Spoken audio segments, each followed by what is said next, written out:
Ladies and gentlemen, welcome back to Mooloolaba Music, and today we are comparing the battle of the entry-level Telecasters, Battle of the Telecaster. We've got the Indonesian-made Telecaster over here, the standard, versus the Player Series 2 modified made in Mexico. We're going to discuss all of the bells and whistles, what you might be getting. Now this guitar here is under $1,000 Australian, and this one only about $500 more. So what are you getting if you want to spend that extra money, aside from where the guitar was built and some of the bells and whistles we're going to discuss? Come in for a little deep dive with me and check it out. We're going to start with the standard series. This is one of the first electric guitars that was ever made, so it pays homage to a deep level of history here through Leo Fender. You got a nice thick profile, no locking tuners, you have 2 pickups. It's none of the bells and whistles, this is just straight up guitar for all the reasons that we love this guitar. Got a maple fretboard over here with a satin finish, so not that glossy feel, so it feels a little bit more like timber. The guitar's set up beautifully. You got 2 single coil pickups, you got the neck and you got the bridge, and you got a 3-way pickup selector to go between the 2. Both on in the middle, one this way, one that way. Pretty much the same thing as most Teles out there. No locking tuners on this, and no real beveling to the body. So the body is just straight up. It's a hunk of wood and it plays beautifully. Let's have a quick listen on the clean tones.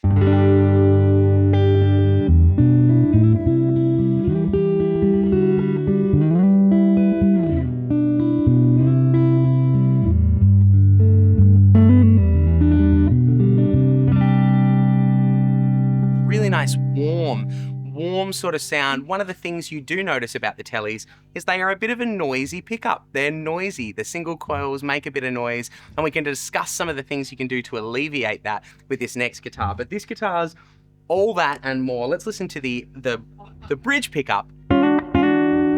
It's a little bit crunchier, a little bit twangier, gives you that real country, that real quacky sort of noise. And then if you chuck a bit of distortion on, doesn't it just love it?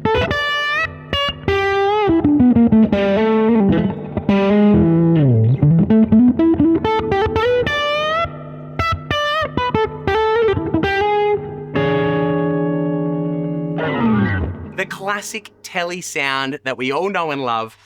For an entry-level guitar, this guitar has so much going for it and really does ring out, but that's it. That's where it stops, ladies and gentlemen. You don't have any other pickup configurations. Sometimes you might find the strings might go a little out of tune if you're bending, but the recessed neck angle here in the string tree really do a good job of trying to lock in that tuning. But without the locking tuners, you do notice a little difference. But if we swap over right now, we move, ladies and gentlemen, all the way from the Indonesian standard series, and we jump over here to the very similarly designed Mexican Player Series modified. You'll just hear some of the other things you got going. Now, once again, a maple fretboard. This one is coated with a lacquer, and it's a gloss lacquer. Now, personally, I love a gloss lacquered finished guitar. It just feels smooth to the touch forever. Whereas when you go for the timber, you do get more of that satin timber feel, which some guitarists do prefer. But this one's me through and through. Now with the modified Tele, you're also getting the locking tuners. Now once again, for tuning stability, this is a must-have. When I bought my Silent Siren, an all-white Telecaster, first mod I did was some locking tuners. You just want that tuning stability if you're playing anywhere. Even if you do have a nice hardtail bridge or the Tele style bridge, having that extra tuning stability, it's really golden indeed. The other thing you're getting with this guitar is some of just those creature comforts. No real beveling on this guitar, but you will notice that the pickups are slightly different. You've got the noiseless pickups on this guitar. So what I said before about the Telecasters having noisy single coils, this guitar is going to have the opposite of that. It's just going to have a reduced noise. Some people love that sound. Some people are critical and think that they sound a little thin. You be the judge. Have a listen. But here we go. We've got the neck pickup here. Let's have a listen and see how it sounds.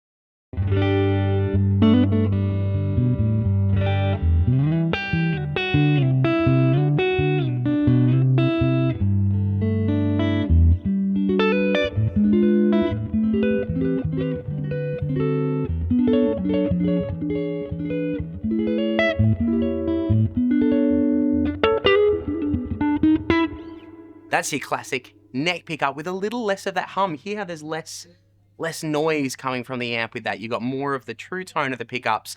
So for someone like me playing on stage, when you want sound that is unimpeded by buzz and hum, noiseless pickups are a great solution to that. Not only that, you've still got your three-way pickup selector. You've got your bridge pickup here. You're still gonna get all the twang that you're after, absolutely, and more.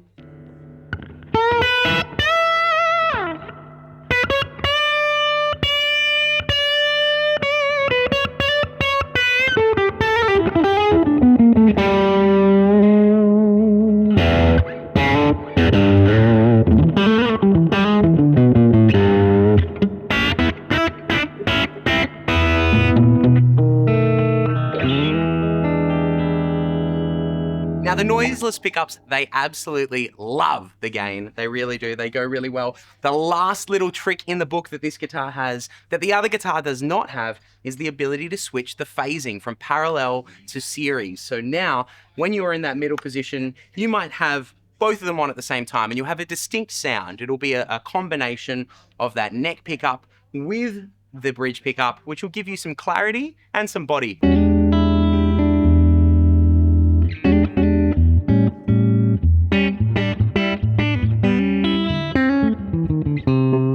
But if I just flick this switch up, boom, have a listen to this.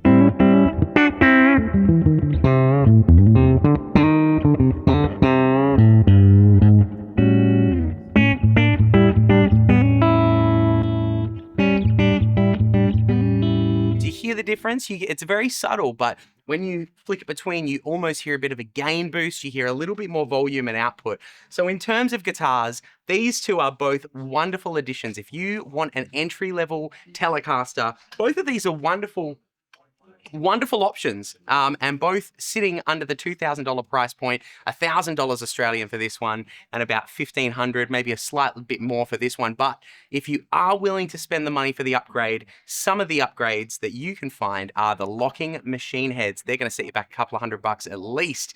You've got the noiseless pickups. That's a couple of $100 at least. You've got the switching and tonal options. Personally, this guy over here rings true for me, but if you are a classic fan, let us know what you think in the comments. Tell us, do you prefer the Indonesian-made or do you prefer the Mexican-made Tele? They're both wonderful options. They both sound great. Either way, come into Mooloolaba Music, check out these great Telecasters, and let us know what you think in the comments below. I'm Chris. Till next time, see ya.